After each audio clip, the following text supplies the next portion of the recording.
Pues sabes que me encanta esa analogía que acabas de usar para describir el proceso de corrección. Que, oh, casualidad, es lo que vamos a hablar hoy. Pero no sé si ahora tendríamos que hablar de esa analogía, ¿no? Capaz más Yo creo adelante. que una buena, yo creo que una buena forma de empezar un programa es saltando a la pileta, así, de una, a la mitad. Como que Casi al tercio final. ya está, o sea, Como un cerremos. teaser, ¿viste? ¿Cerramos? Sí, sí, sí. Esto Bueno, esto fue... fue mientras no escribo. Ojalá les haya servido Esto este fue o capítulo. escribo. No, pero a veces no te pasa, estás escribiendo y decís, tengo, no sé, esta analogía es buenísima. O no, al contrario, a mí a veces me pasa que estoy escribiendo y me pongo un paréntesis que dice acá poner analogía, acá poner comparación, acá poner imagen. Y la dejo para que mi yo del futuro la piense. ¿Vos haces eso también? Absolutamente, Ah, qué pero yo bueno. no lo hago con paréntesis, yo lo hago con corchetes. No, o O ni siquiera con corchetes, ¿viste? Con el los cuadrado, cuadraditos. Como que son. el de O sea, como son programador. más agresivos. Vos Sí, escribís sí, sí, tipo exacto, programador. sí, tal Vos cual. programás directamente. Claro. Y le pongo todo como lo subrayo con amarillo, cosa de que tipo, no lo puedo evitar. Para Le que pongo después, cuando mayúscula eso y. va a imprenta en tu libro, no diga acá insertar comparación.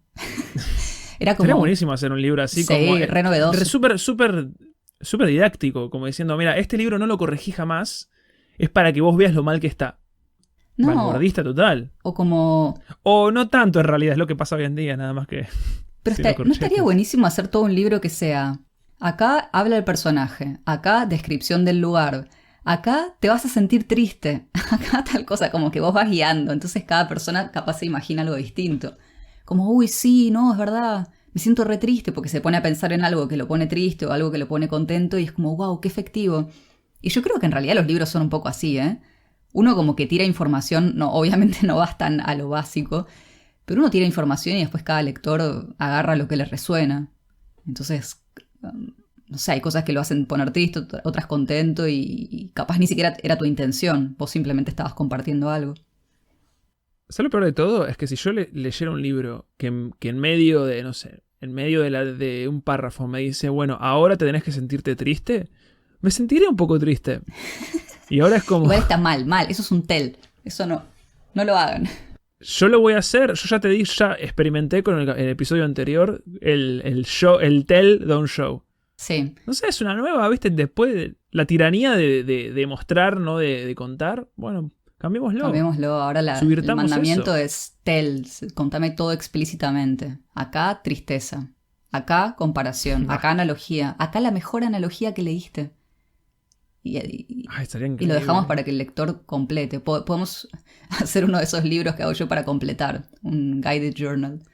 Acá vas a escribir tu texto, acá imagen, acá la mejor comparación que se te ocurra, acá la peor, Claro, pedorro. Igual, me gusta. ¿sabes que yo envidio mucho a los programadores? Te juro, me da envidia porque Yo también, porque pueden trabajar desde cualquier lado, son una comunidad cerrada y feliz. solo se ¿Qué comunican con más? máquinas, no necesitan interacción social humana. No, pero Si trabajan en Google tienen mesas de ping pong y toboganes de agua y andan en bici Pero y esas vos viste cosas. que yo vivo con uno de estos especímenes, que pobrecito lo amo, pero bueno, los programadores son, no sé, tienen lo suyo, son muy especiales. Y yo lo veo escribir, porque él escribe además. Es verdad, él me dice, yo también Claro. escribo. Me dice, para mí el código es como poesía. Y yo, la mierda!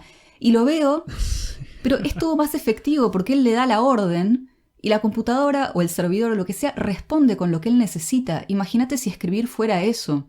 ¿Entendés? Tipo, Me estás volando la display cabeza, sí, ante si la vos idea. pones en programación, no sé, display none, te esconde lo que vos estás pidiéndole que no te display.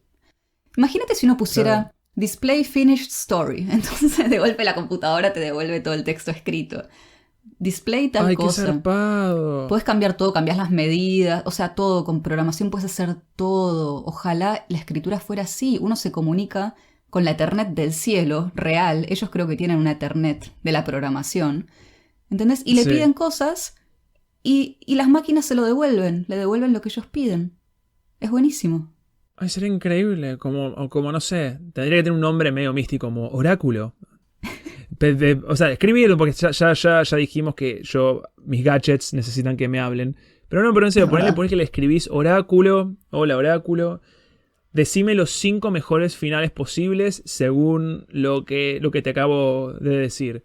Y te da tipo, este tiene un 75% de chances de éxito. Este tiene un 35% de chances de sorpresa. Este tiene un 90% de chances de sorpresa, pero 40% de éxito. No sé, y así te da como toda una estadística tipo Google Analytics de lo que podría ser el final de tu cuento. Qué maravilla. ¿Sabes que hace poco escribí un mini cuentito de una chica? Ahora no me lo acuerdo exactamente. Lo tendría que releer. Pero que era una chica que manejaba toda su vida con programación. Entonces, si ella quería que saliera el sol, lo hacía, ¿entendés? Con código. Tipo display, sun, y salía el sol. Si quería el café con más azúcar, era como que a través de, no sé, con código CSS, ponía 2 y eso quería decir 2 cucharadas de azúcar. Y todo así, como que toda su vida la manejaba con código. Yo digo, qué lindo sería. Qué lindo.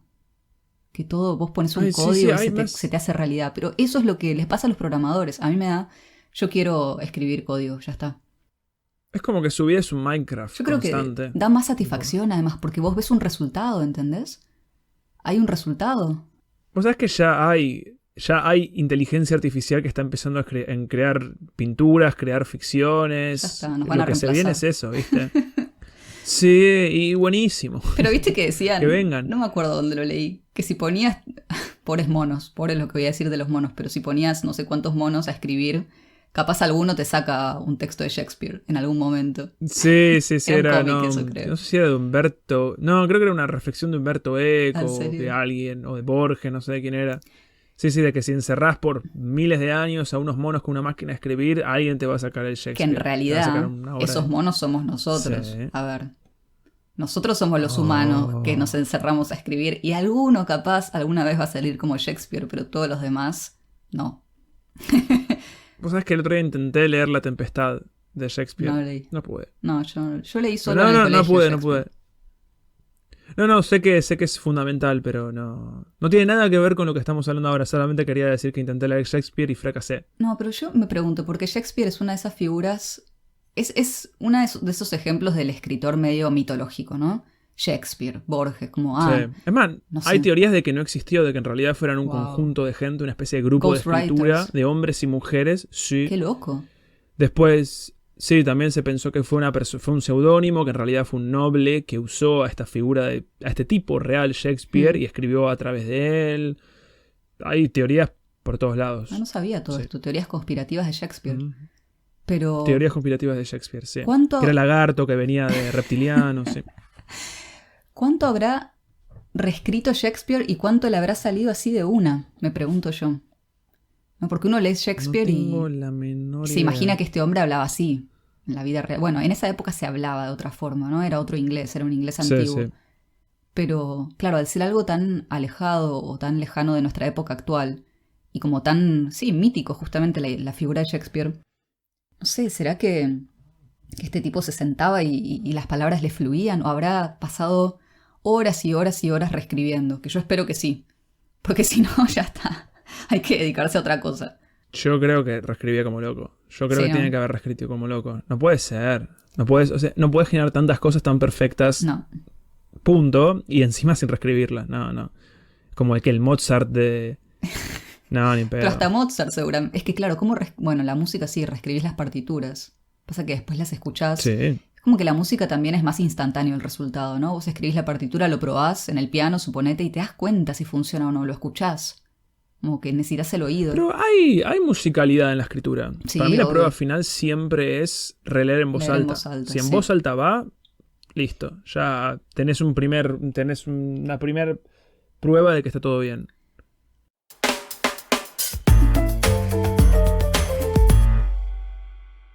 No sé si a vos te pasaba cuando empezaste a escribir. Tampoco sé, ¿a qué edad empezaste a escribir vos? Sí, todo te pasaba, pero ¿a qué edad empezaste a escribir? Todo me pasó. Cuestionable. Tengo un cuentito que creo que se llama El Gran Pepino. Me encanta. Que lo escribí cuando tenía 5 o 6 años. Ay, qué tierno. Era todo muy moralista, sobre un gran pepino que intentó hacer unas cosas y le salieron bastante mal, pobrecito. Pero después aprendió su lección y nada. El Gran Pepino es como una mezcla de Gran Pez y Pickle Rick. Lo viste a Pickle Rick, ¿no? En Rick and Morty. Sí, como que no. Sí, capaz Bueno, capaz Pickle Rick me lo robaron a mí. Como todo, la literatura contemporánea desciende de mí. Sí, es todo, sí. Te robaron a vos de una forma. Tenés que seguir seguir mandando cartas documento, como la que mandaste mientras no escribo. Literatura del siglo XXI es berniana. Fin. Pero, ¿sabes que en realidad dije sí y no me acuerdo qué me estabas diciendo? ¿Me dijiste ya el problema? Sí, no, todavía no. Ay, ¿de qué edad? Ah, no, cierto. ¿A qué edad empecé a escribir? Yo creo que empecé a escribir tipo 5 o 6 años. Uh-huh. Pero en serio, con ganas, a los 18, 19, 20. ¿Y sí. cuándo entendiste o descubriste que un texto mejoraba con la reescritura? ¿No? Que escribir no era solamente esa instancia de me siento, escribo, termino, sino como después, bueno, le tengo que dedicar mucho más tiempo para que esto mejore. Ay, hablando en serio, fue un momento bisagra, fue un momento mágico. ¿Ah, en serio? Tendría... Sí, no estoy ni jodiendo, no estoy haciendo así show. Tenía, no sé, 25 años tendría, una cosa así. Y bueno, creo que lo conté en otro episodio, que había llegado como al techo de lo que yo consideraba posible. Sí. Diciendo, bueno, escribo, pero la verdad que no está bueno esto, que estoy haciendo mal. Y me acuerdo que me puse en Google, busqué, no sé, los 10 mejores libros de escritura. Me puse en varios foros, y agarré, viste, no sé, de varias listas, concluí, bueno, estos son los 5 que siempre se repiten. Me acuerdo que fui al Ateneo, que es una librería de Mar del Plata, y nada, hablé con el tipo y digo, quiero estos libros. Sobre y en escritura. Stock tenían apenas sobre escritura. Sí. Y en stock tenían, no sé, 2 o 3, ponele. Y nada, me acuerdo que me gasté medio sueldo básicamente en libros de escritura, porque encima no suelen ser baratos. Y nada, me acuerdo que el primer libro que me compré de toda esa colección fue el Taller de Corte y Corrección de Marcelo Di Marco. Que me recomendaste, es muy bueno. Que es excelente y para mí es un libro fundacional. Es un libro que me cambió todo. Porque bien lo agarré, tiene un pequeño parrafito que se llama, pero una nota que se llama Oda a la corrección. Y es como que te explica de forma muy somera, muy simple. Che, todo escritor que se llame así corrige. Sí. Hay que corregir. No existe la pureza, no existe la conservación de nada, no existe la espontaneidad. Todo se corrige. Y te juro, o sea, es una reflexión muy boluda, es muy tonta de decir, che, todo texto se corrige. Pero leí eso y me vino encima una sensación de libertad, sí, de entendimiento, como diciendo, por acá iba la mano. Y a partir de eso empecé a corregir. Pero lo que me resulta muy notorio, muy llamativo, es durante tantos años no supe que había que corregir. No lo consideré una posibilidad, no lo había considerado, no sé, sentí una traición a mí mismo, o simplemente no era algo que había que hacerse, ¿viste? Creo que es muy común esa idea. Yo creo que es algo que uno piensa cuando recién empieza, pero que a mí me pasaría si yo empiezo a pintar cuadros, ¿no? Y a mí el cuadro no me queda bien desde el principio, yo ya me frustro. Digo, no, claro, a mí nunca esto me va a quedar, nunca voy a ser Picasso, nunca voy a ser X, Monet, sí. Siempre Monet era mi artista preferido desde chica. Y me frustro y listo, soy capaz de dejarlo para siempre porque no me sale de una. Pero incluso en el dibujo está la instancia del borrador, ¿no? De que quizá uno hace un esquema con lápiz, después tal vez le pones color, después le pones otra capa de color, lo vas mejorando, después le haces las sombras, después le haces texturas, después le haces los bordes. Es todo un proceso. Lo que pasa es que... Por ahí hay sketches, sí. Claro, pero es el tema de todo lo artístico, ¿no? Uno, como consumidor, siempre ves el producto final. Y está bien que así sea, porque si no, imagínate si solamente recibiéramos borradores para leer, como si un libro publicado fuera un borrador. Sería ilegible y sería una falta de respeto hacia el lector. Es como, absolutamente, no sé, cuando te quieren mostrar, yo ya no sé si esto pasa, pero antes cuando las fotos se imprimían o cuando había, no sé, diapositivas, ¿no? Que volvía algún familiar de viaje y decía, ay, te quiero mostrar las fotos de mi viaje a Polonia. Sí. Y te traía 1000 fotos sin seleccionar. 3 eran iguales, una movida, una de una piedra que sacó sin querer porque se le disparó la cámara, pero la imprimió igual. La otra fuera de cuadro, se ve el brazo de la persona que estaba posando, que quedó afuera, y te muestra cada una de estas fotos y vos decís, ¿por qué? ¿Por qué? Seleccioná, haceme una selección, en vez de mostrarme 500, elegí 50, mostrame 50 fotos bien sacadas y contame la historia de cada foto, ¿no? Entonces, si le damos a un lector un texto sin corregir, sin reescribir, como un primer borrador, el vómito de ese primer borrador, yo no sé, muerte por borrador se va a llamar eso. Porque ¿quién va? Tal No cual. podés leer eso. Es una falta de respeto. Es que esta cosa, hay mucho dando vuelta de esta idea del vómito sagrado, ¿viste? Como no, salió de mí, estaba Claro. súper emocionado, estaba, no sé, estaba al borde de las lágrimas, estaba Claro, lo súper, visceral. claro, ¿viste? Y lo saqué de mis entrañas y lo puse ahí, ¿sabes? ¿Qué sale de tus entrañas? La caca también. Perdón que sea tan explícito, pero es verdad. Es verdad, porque está esta cosa de la pureza, el diamante, vos tenés que sacar de adentro tus demonios y ponerlos en la hoja. Y esta mala prensa que tiene corregir, esta idea de que si vos corregís te estás traicionando a vos y a la emoción del momento. No. Primero no, estás honrando lo que construiste, estás construyendo el altar Sí. de en el cual va a reposar esa emoción que construiste, que bajaste, y después estás ayudando a tu lector a que lea lo que vos querías decir. Es imposible que vos digas de una lo que realmente querías Sí. decir. Lo que pasa es que a veces, y a mí me pasaba antes cuando empezaba a escribir y sobre todo cuando me empezaban a pedir, no sé, textos para revistas. Yo empecé trabajando en una revista, incluso antes de tener el blog de viajes, trabajaba en una revista que era de marketing, publicidad y economía. Nada que ver conmigo. Pero bueno, a mí me hacían Claro. escribir las notas más blandas, porque yo de economía, te imaginas, ¿no? Iba a colapsar el sistema financiero si yo empezaba a dar consejos.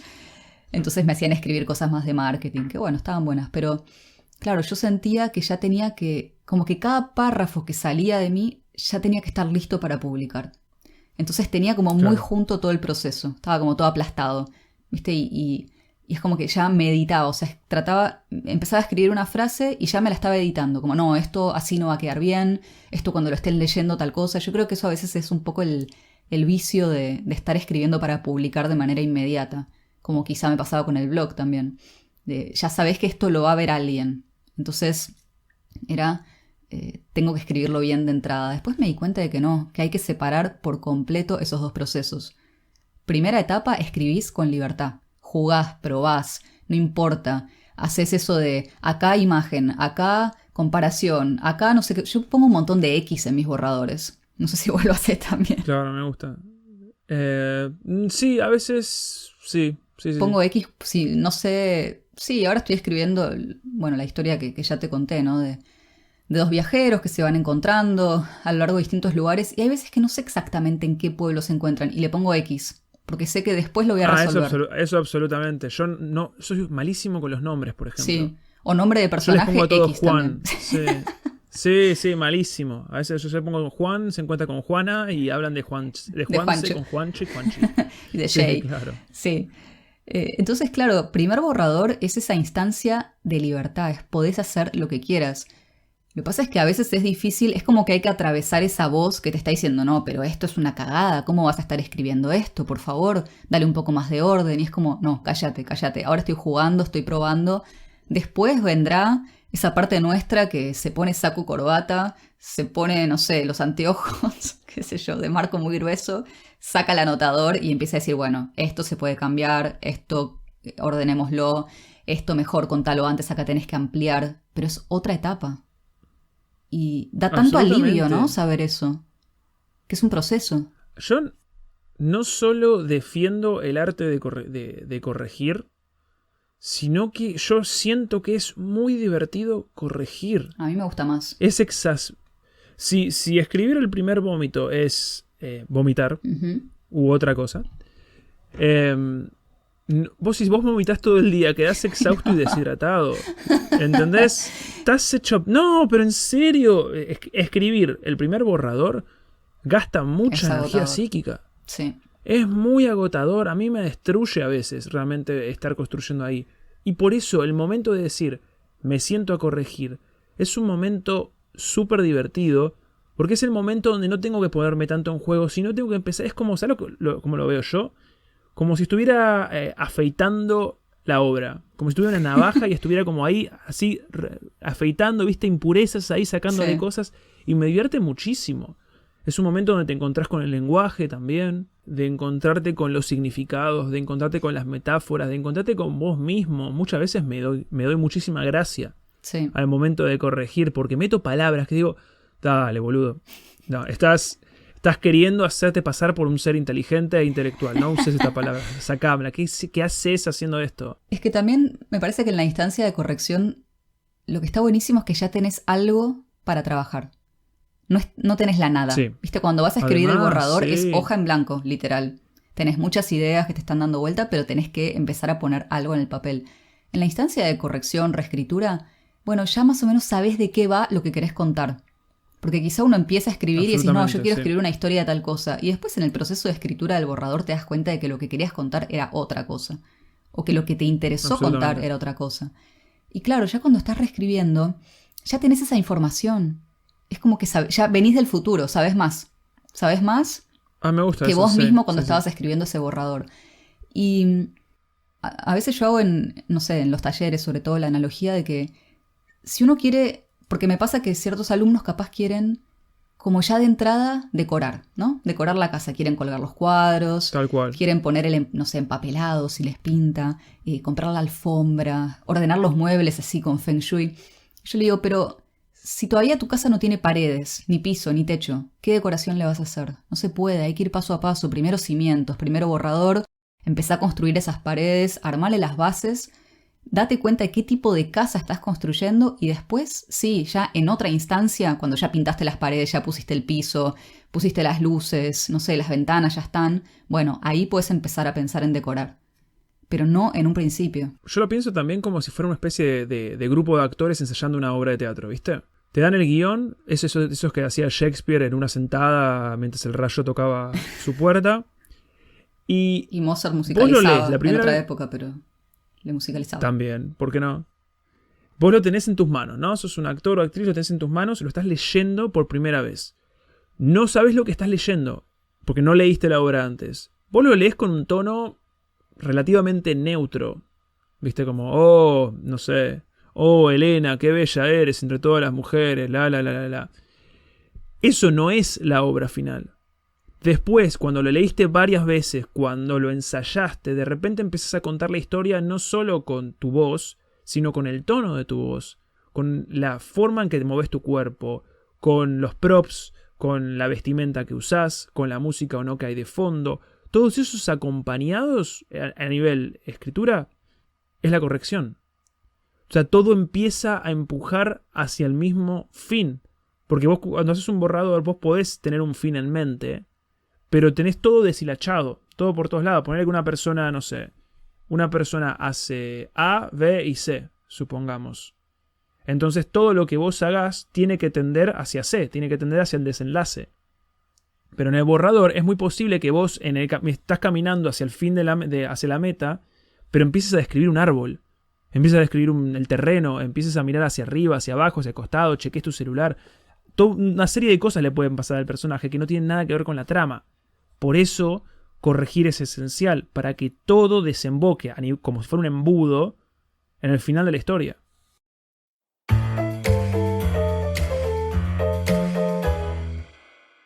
Yo no sé si a vos te pasaba esto en el colegio, pero yo tengo el recuerdo de mis maestras, sobre todo de lengua o donde había que entregar.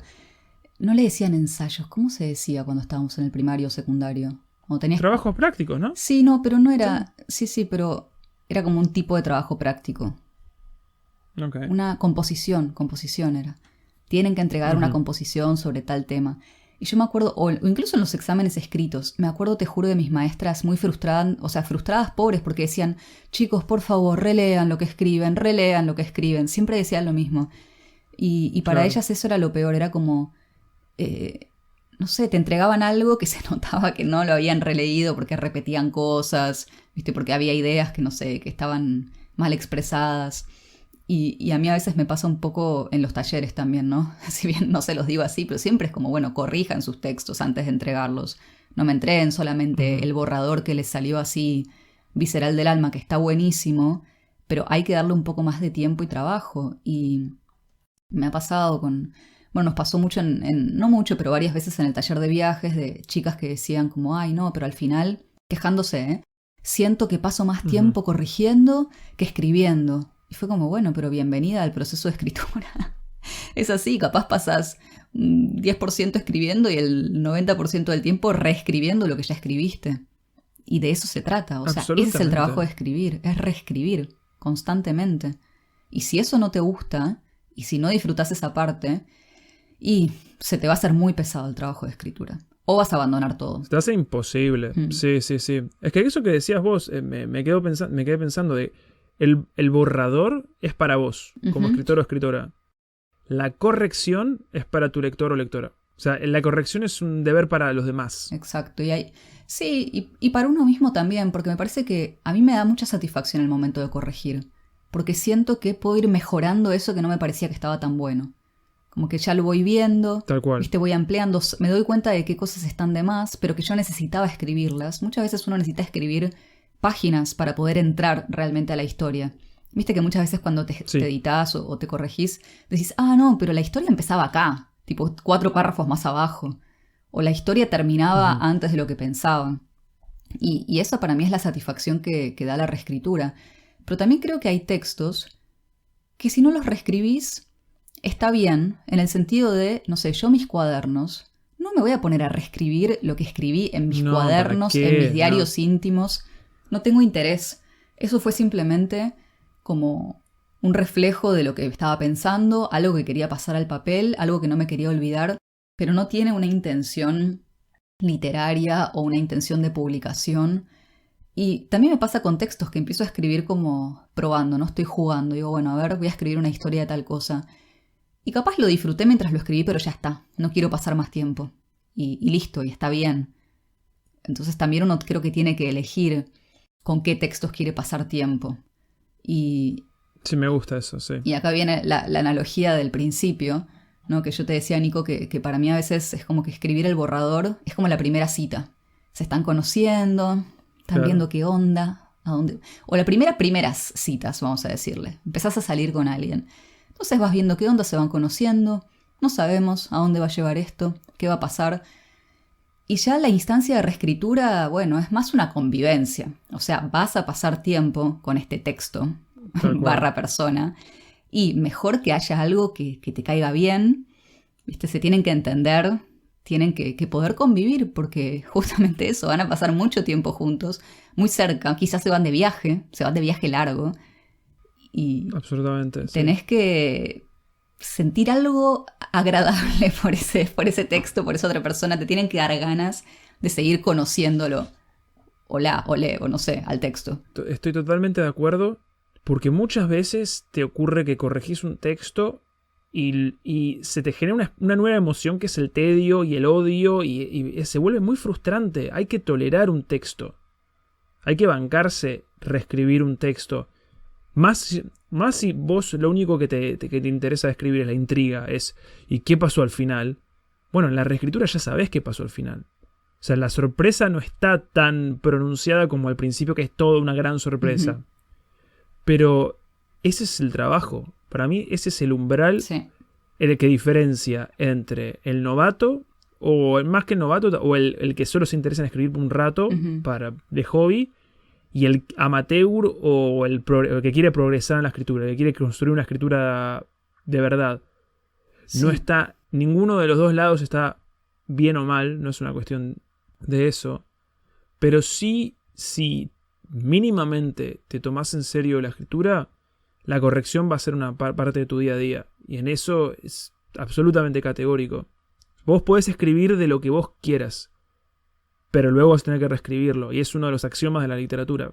Fin. Sí. Es muy raro que la corrección tenga tan mal nombre, esté tan mal visto. Yo creo que vivimos una especie de tiranía de la productividad, ¿viste? Hay que sacar textos de la galera todo el tiempo. Más cortos, más breves, más veloces, más rápidos. Vale, dale, saca textos rápido, más rápido. Y hay un menoscabo en la calidad artística de todos esos textos que querés sacar rapidísimo. Yo creo que eso es un poco depende de vos también. Culpa de las redes, ¿no? Sí, absolutamente. Sí, hay que publicar todos los días, generar algo nuevo, contenido, estar siempre ahí. Y además, también ahí hay otro mito, esto de que escribir corto es más fácil. No, bueno, un texto corto que lo sacás al toque, ¿no? Te sale... No, escribir textos cortos puede ser mucho más difícil que escribir textos largos. Yo creo que ese también Es otro vicio que veo en los talleres de mucha gente que piensa que cuanto más largo sea el texto, mejor va a estar. Entonces se van por Tal las cual. ramas y quizá escriben algo que podrían haberme resumido en un tercio de lo que contaron. Y ahí es porque le faltó edición, porque bueno, también hay muchas herramientas para ir aprendiendo, ¿no? Por algo vienen a hacer talleres y está perfecto. Pero sí, me parece que está este mito. Ah, no, si escribo largo escribo mejor, y si escribo corto es mucho más fácil, es mucho más rápido. No, anda a escribir un microrrelato. A ver cuánto te lleva. Yo escribo Sí. microrelatos y hay algunos que tienen 5 oraciones. He hecho microrelatos de 50 palabras, de 2 oraciones, 3 oraciones, de una oración. Horas Sí. me tarda. Un párrafo me puede llegar a tardar, me ser una jornada de trabajo, o sea, 5 horas puedo llegar a perder, usar en modificar un texto de un párrafo y después lo releo días después y digo, y todavía no está completo. Sí. Escribir chico no es sinónimo de escribir bien, lo mismo que escribir largo no es sinónimo de estar bien.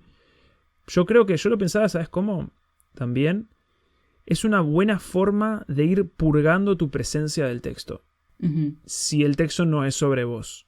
Si vos, por ejemplo, estás construyendo una ficción o estás haciendo una crónica de otra persona o una narrativa que tiene que ver con otra persona, vos vas a tener opiniones y vos vas a tener pensamientos, ideas y tu yo se va a mostrar en el texto. Esto se muestra también mucho en las palabras que elegís. Muchas veces escribís como una especie de software literario, ¿viste? Sí. Es como el autocompletar de Google, Sí. ¿viste? Que no sé, que pones hola y automáticamente te dice ¿cómo estás? ¿Todo bien? Sí. Y es como que eso pasa muchísimo en la escritura, de que asumís cómo tiene que describirse algo. La blanca luna. Ay, no. No sé, ¿entendés? Cosa que sí, el sol brillante Por favor. en el cielo, Por dorado. favor, me hacen mal los adjetivos.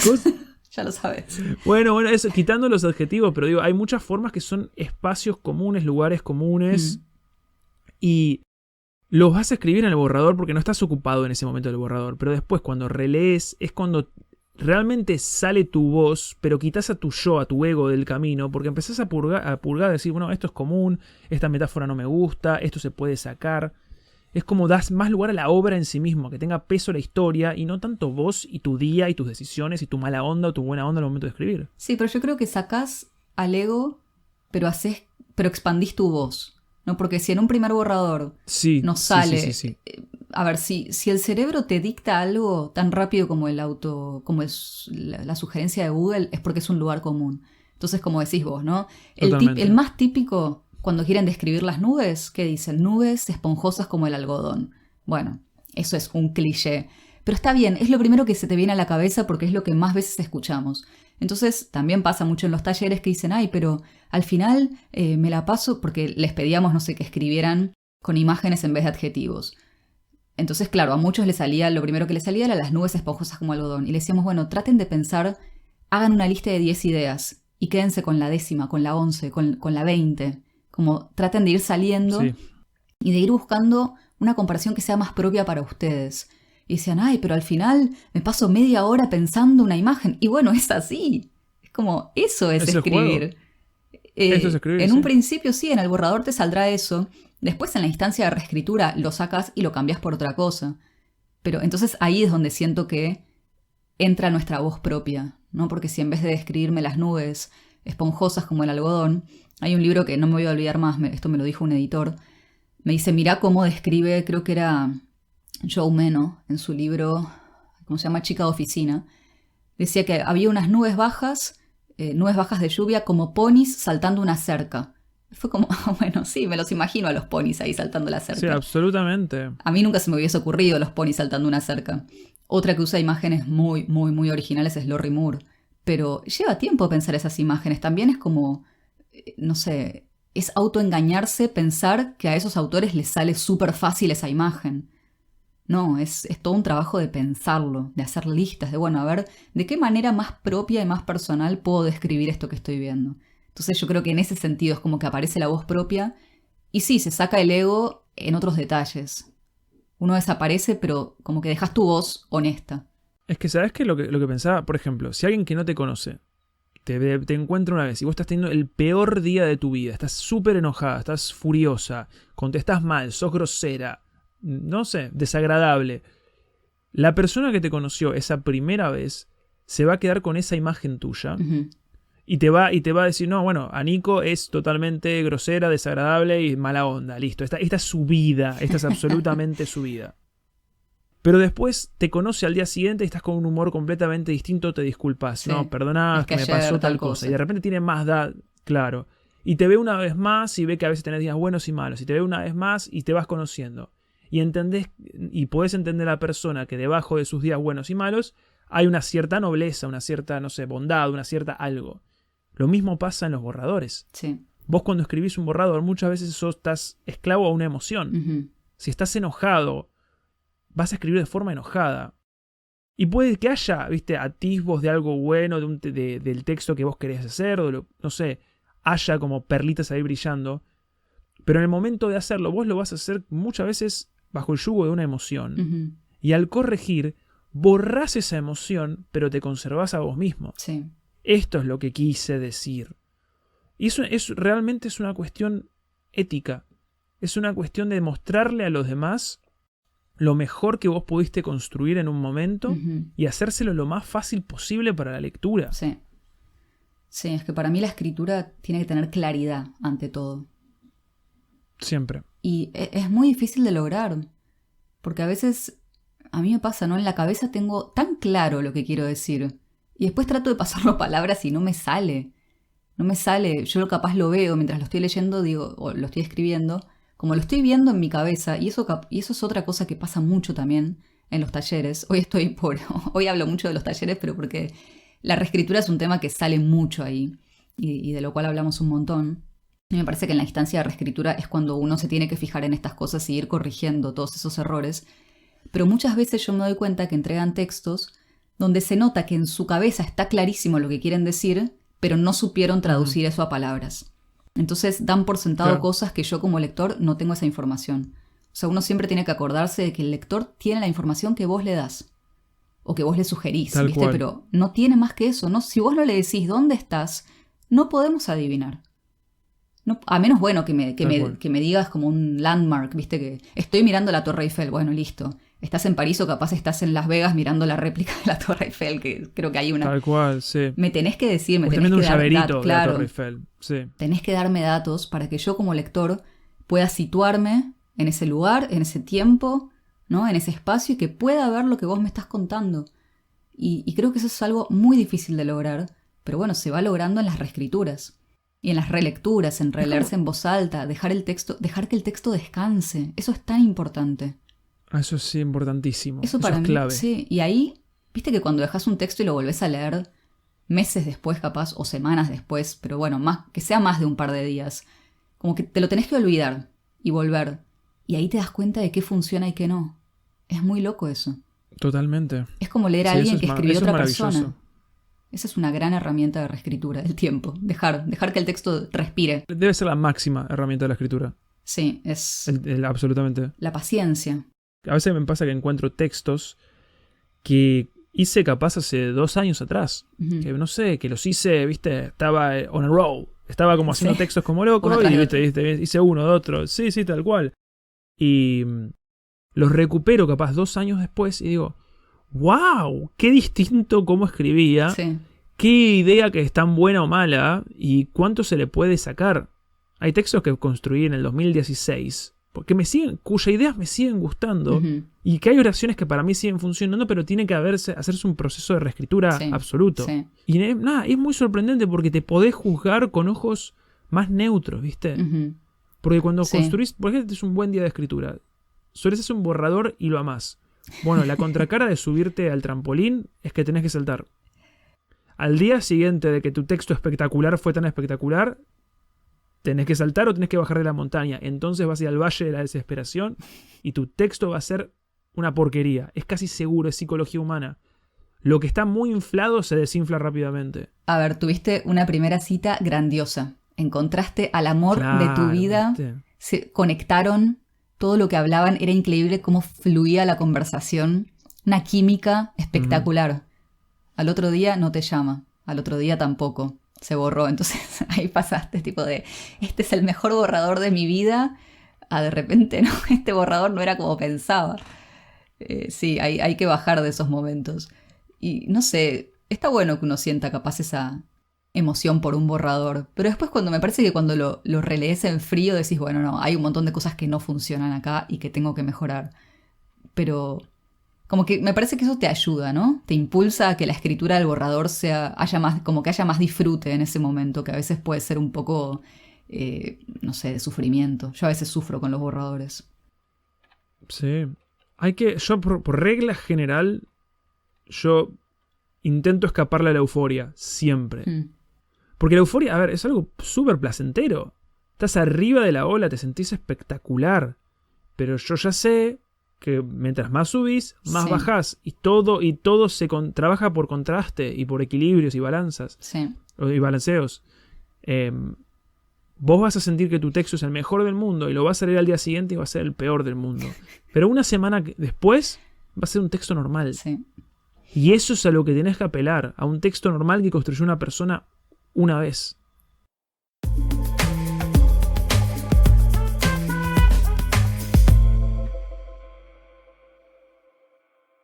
Sabes que hace unos días en el taller de escritura de viajes, una alumna nos contaba que su familia no entendía su trabajo. A ver, no sé si ella se dedica solamente a escribir, pero escribe. Me parece que hacía una escritura de investigación, como, no me acuerdo si científica o para temas educativos. Pero bueno, se la pasaba mucho tiempo leyendo y tenía que resumir quizá 1000 páginas en pocas páginas, ¿no? Con hallazgos, como bajarlo un poco más al público general. Y que decía que su familia no entendía su trabajo. Cuando ella se sentaba a escribir, no pensaban que ella estuviera trabajando. Y que a veces le decían, ay, pero estuviste trabajando todo el día y solo hiciste una página. Ay, qué hiriente, terrible. Boluda. Yo decía, una página es un montón, es verdad, a veces... Si supieras, claro. sí. Entonces, claro, siempre es como que la escritura desde afuera se ve como cantidad. Como que cuanto más escribís, no sé, mejor sos, más prolífico. Wow, mirá cuánto que produce esta persona. Como decías vos antes, eso de la velocidad que nos impone como la vida actual. Y al contrario, que hayas hecho una página terminada en un día, es un montón. Es un montón una página terminada. Yo creo que, por lo que yo leía de hábitos de escritores, muchos coincidían en que decían, bueno, hoy hice 4 páginas, pero como terminadas, no solamente de borrador. Hoy edité, no sé, escribí y edité 4 páginas. ¡Wow! Es un montón 4 páginas en un día. Es increíble, es el doble de lo que hago yo, capaz. Entonces, volvemos un poco a eso, ¿no? De no sentir que tengo que escribir qué sé yo, textos de 400 páginas para que sean buenos. Leí por ahí una frase que decía que hay una diferencia entre un libro que tiene 200 páginas desde el principio con un libro que tiene 200 páginas pero que antes tenía 800. Sí. ¿No? Que esas 600 páginas ya no están ahí. O sea, mejor dicho, no existen físicamente, pero siguen estando ahí, solo que no las podés ver. Como todo eso que uno escribió sirve para después darle potencia a esa historia que acortaste. Creo que es un poco lo que decía Hemingway con la teoría del iceberg, ¿no? Que vos lo que ves en un texto es como la punta del iceberg, pero debajo de ese texto hay mucho trabajo que es invisible y que no se ve. Y que tal vez es trabajo de cosas que se borraron, que se sacaron del borrador, no sé, desarrollo de personajes que uno hizo aparte, que después no se deja eso, pero que hay como todo un conocimiento sobre tu historia que no aparece escrito, pero que está en tus palabras, como que se deja entrever todo eso que sostiene a ese texto que quizás es corto, como en los microrrelatos también. Es que sí, microrelatos es impresionante. Yo a veces para hacer un microrelato de un párrafo hago 2 hojas y empiezo a recortar y a machetear como loco hasta que me queda una oración, un textito y a veces, no sé, el otro día le entregué en un taller a un microrelato a un profesor y era un microrelato de 2 párrafos y el tipo sacó 1. Wow. Y dijo, no, el párrafo puede vivir sin esto. Qué loco. Y el texto puede vivir sin esto. Me lo sacó y me quedó la mitad, o sea, un parrafito de 3 líneas. Y tenía razón, funcionaba absolutamente. Es un arte. Y yo creo que con el tema de corregir, primero, basta de esta actitud de si sale espontáneamente es bueno. No. Si sale espontáneamente, es espontáneo. Sí. Listo. Después podrás juzgar si es bueno o malo. Si sale espontáneamente, es espontáneo. Es lo único que puedes decir de un texto espontáneo. Y después, humildad histórica también. Borges corregía, Cortázar corregía, Ocampo corregía. Estoy seguro que las escritoras de hoy en día escriben. No solo eso, los surrealistas, que son como los grandes abuelos de escribir como se te cante, como parezca en tu mente un texto, corregían. Sí. Lo decían, o sea, lo decían tal cual. Ellos decían que si vos solamente escribís usando el método surrealista, pero sin ordenarlo con fin estético, no es una obra de arte. O sea, lejos de esta idea de que todo lo que hagas espontáneamente es artístico, no, esa espontaneidad la tenés que organizar, mover, sacar, corregir, modificar, y luego, con mucho trabajo y paciencia, va a ser una obra de arte. Es que ahí Pero está con paciencia. la palabra clave para mí es paciencia en la escritura. Siempre, todo. Paciencia con las ideas. A veces uno tiene una idea y ya la quiere bajar al papel y quizá hay que darle un tiempito más de compost, ¿no? De que se vaya formando. Paciencia con el borrador, porque empezás a escribir y querés que ya ese borrador sea texto terminado, ¿no? Después paciencia con la reescritura, con las ediciones, que es lo que más tiempo va a llevar.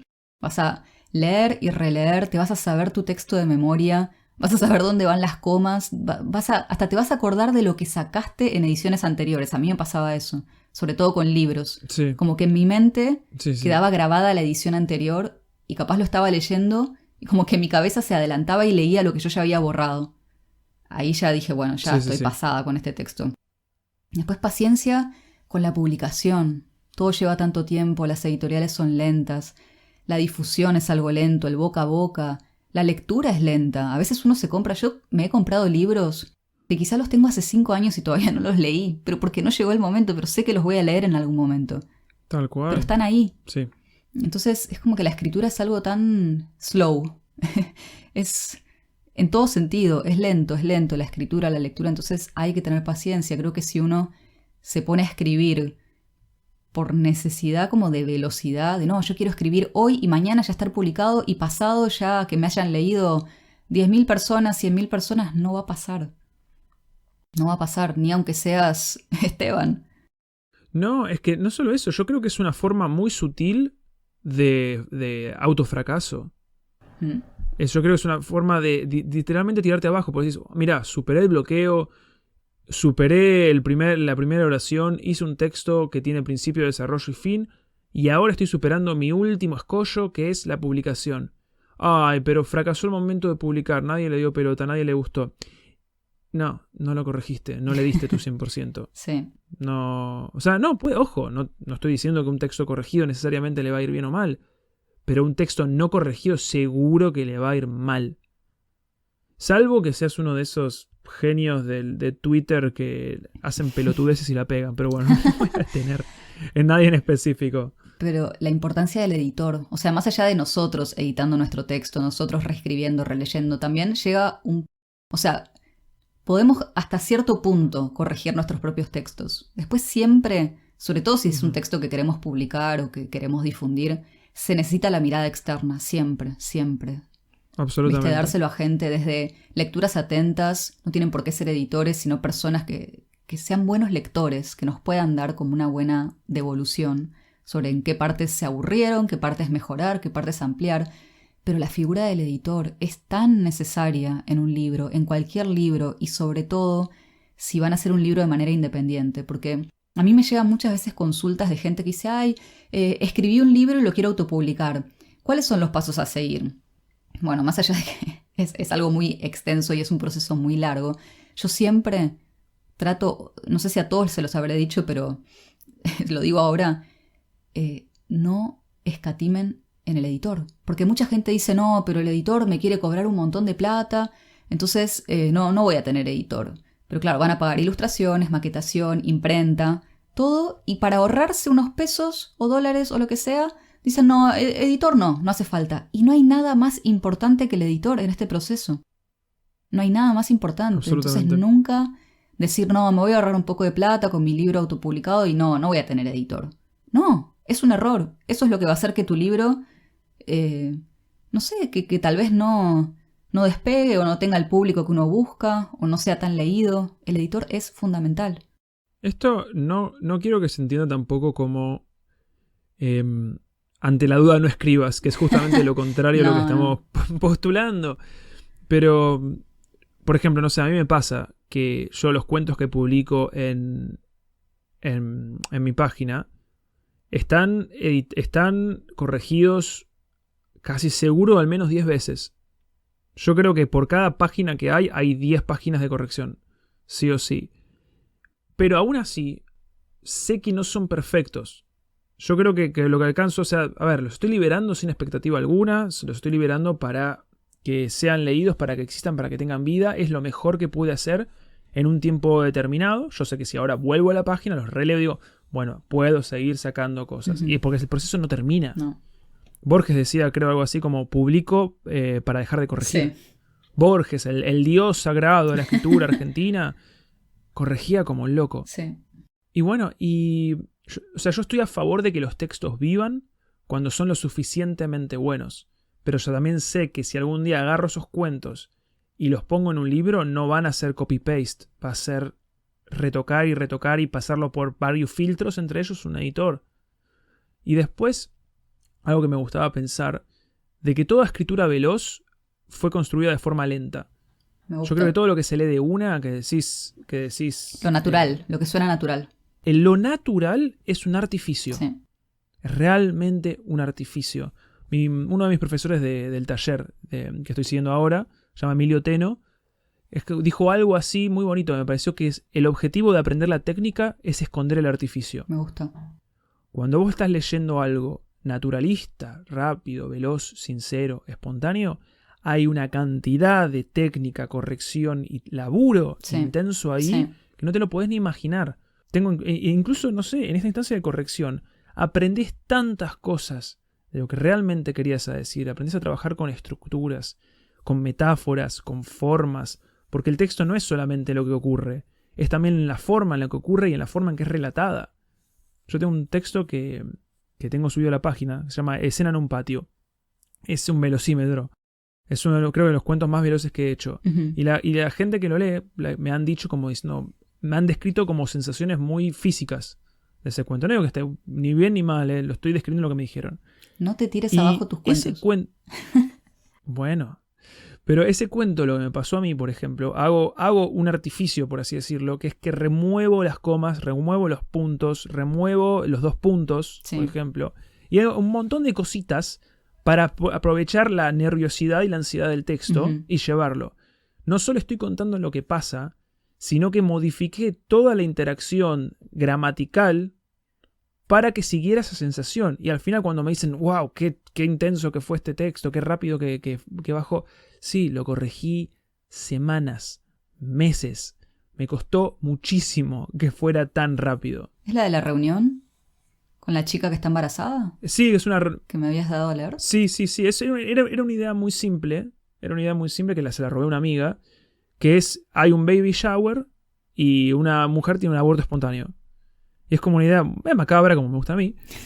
Y yo empecé con ese disparador y construí una especie de metáfora de lo que es la presión social y familiar sobre 2 personas. Uh-huh. Y es un cuento, no sé, rarísimo. Y a mí me resultó muy intenso. Y hoy en día que lo leo, que me resulta intenso leerlo también. Entonces me doy cuenta de que lo construí bien. Bien como podía en la época. Pero esa velocidad, esa aparente espontaneidad, es lo fue que más lleva. Todo un artificio. Fue totalmente. Sí. Por eso pensaba recién un poco como en la diferencia entre acumular objetos y ser minimalista, quizá, ¿no? Tal cual. Como la acumulación es fácil, ¿no? Como uno en un borrador también puede acumular frases, acumular palabras, porque es fácil, porque si escribís todo lo que se te viene a la cabeza y no borrás nunca, vas a generar un montón de material, es verdad.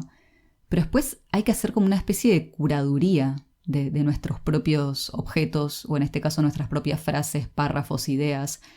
Y a mí me gusta mucho todo lo que sea japonés, la cultura japonesa. Y claro, pienso en el minimalismo. Y minimalismo no es que agarrás y tirás toda la basura y te quedás solamente con un tenedor en tu casa. Es reducir tus objetos o tus muebles o lo que te rodea a lo esencial. Y me parece que un poco el trabajo de reescritura es eso, ¿no? Como, bueno, a ver, tengo todo esto, que es un montón, que no me va a servir todo. ¿Qué necesito, sí o sí, para que esta historia siga siendo esta historia?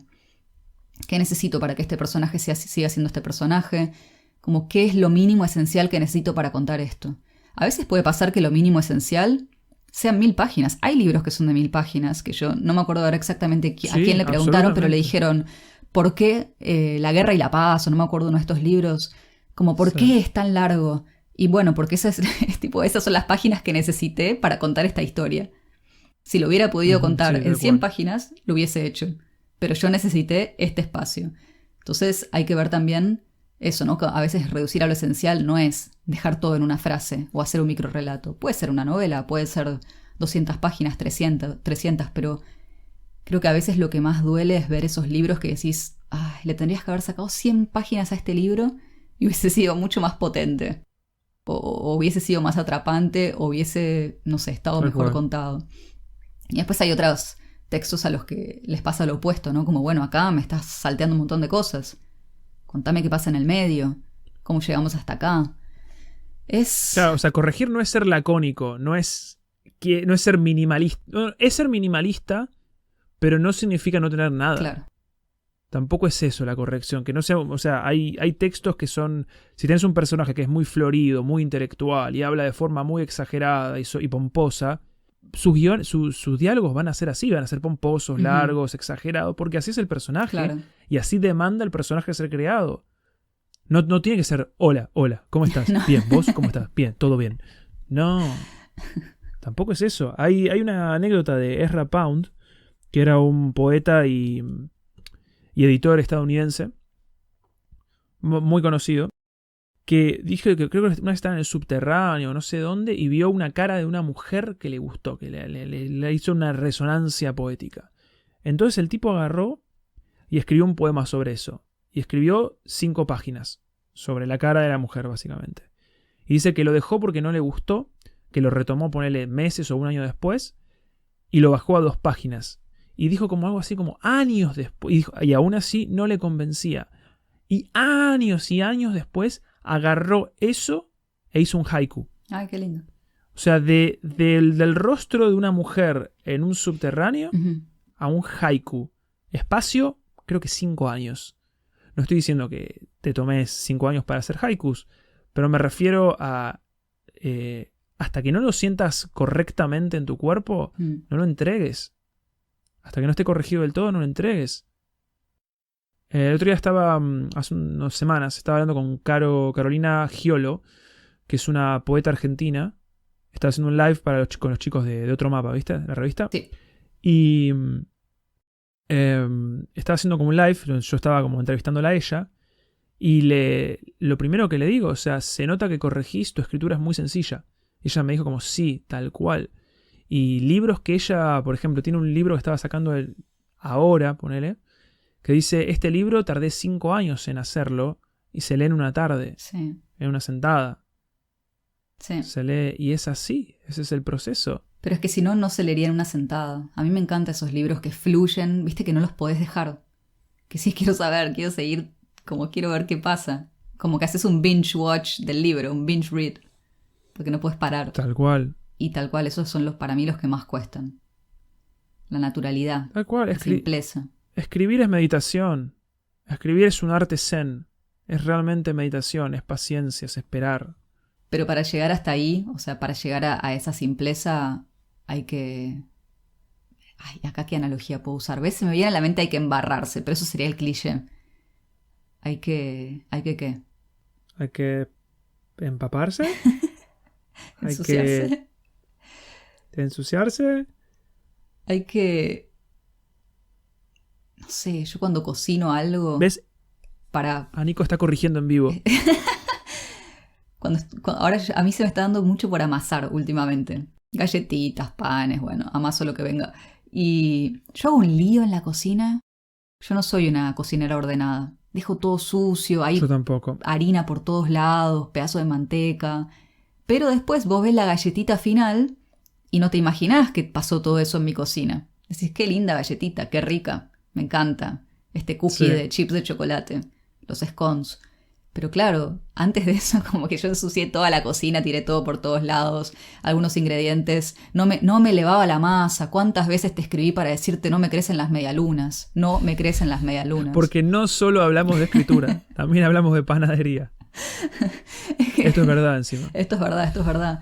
Yo te decía, por Dios, Nicolás, con tu receta nunca me crecen las medialunas. Hasta hablamos de ponerles música, ¿te acordás? Dijimos, vamos a ponerle, ponele Mozart. A ver si la levadura Claro. Sí, a ver si la levadura... A ver si para mí la harina era muy pesada y no le pusiste suficiente levadura. Pero bueno, esto es para... Yo puse la levadura que vos me dijiste. Panacast. Yo puse la cantidad que vos me dijiste, Bueno, pero las medialunas no sé cómo es la harina holandesa. No sé cómo no es me la harina guardes la harina holandesa. holandesa, es harina.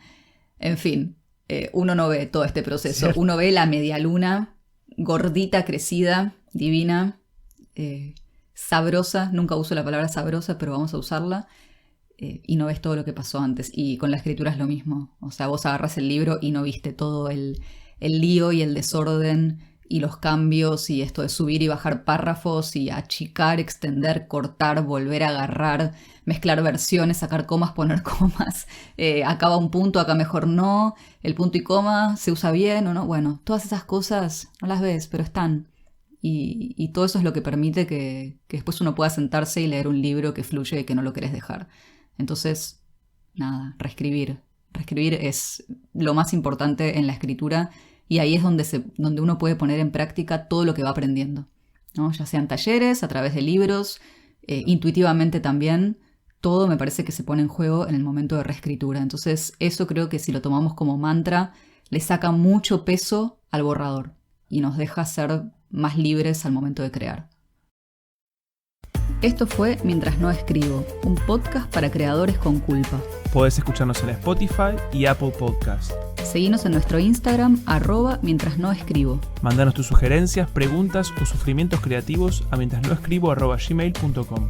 Y no te olvides, el mejor día para escribir es mañana.